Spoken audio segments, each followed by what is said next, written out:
ዕለት ዕስራ ሚያዝያ በስመ አብ ወወልድ ወመንፈስ ቅዱስ አሐዱ አምላክ። ዕለት ዕስራ ሚያዝያ በዛ ዕለት እዚኣ ቅዱስ በብኑዳ ሰማዕትነት ተቐበለ። ዓዱ ካብ ሃገረ ደንደራ እዩ፣ ካልኣይ እውን እልበደራ ትበሃል እያ። እዚ ቅዱስ እዚ ባሕታዊ ጻድቕ ተጋዳላይ እዩ። መልአክ እግዚአብሔር ተገልጸሉ እሞ ልብሲ ቅዳሴ ልበስ ውረድ ንገዛኢ ተረኣዮ በሎ። ንኣርያኖስ ገዛኢ ብመርከብ ገይሩ ኣብ ወደብቲ ሃገር ዝመጸሉ ግዜ በጽሐ። ነቲ ባሕታዊ ደለዮ እሞ ኣይረኸቦን።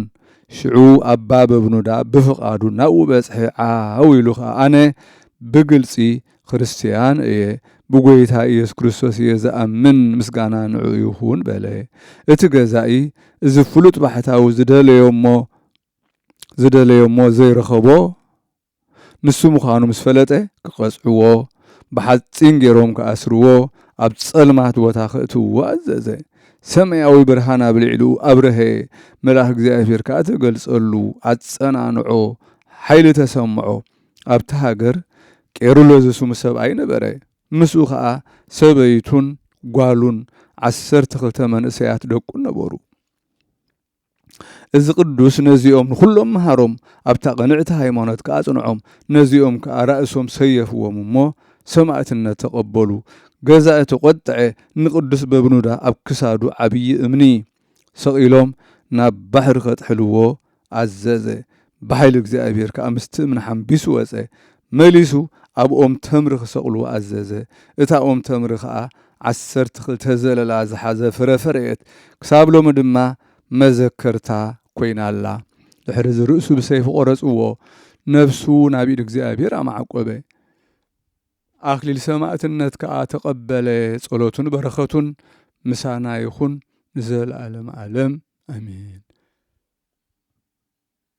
ሰላም እብል ለበብኑዳ ሰማዕት እንተኣግሃደ ብርሃነ በቤተ ጽልመት ወአመሰቀልዎ ሎቱ መልዕልተ በቀልት ኣውጻት ፍርየ በይኢቲ ሰዓት እስከ ጉቡኣን አንከሩ እምዛቲ ትእምርት።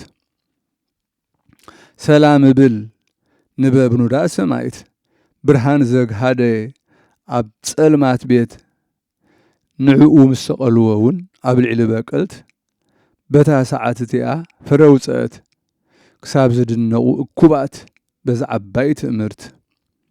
ሰላም ለክሙ ማሕበረ በብኑዳ በህቁ 12 እለትትሄለቁ ወሰላም ካዕበ ዘተለውዋ ለጽድቁ ቄሩሎስ ወብእሲቱ ወአዲ ደቂቁ እስከ በደሞሙ ህቡረ ተጠምቁ።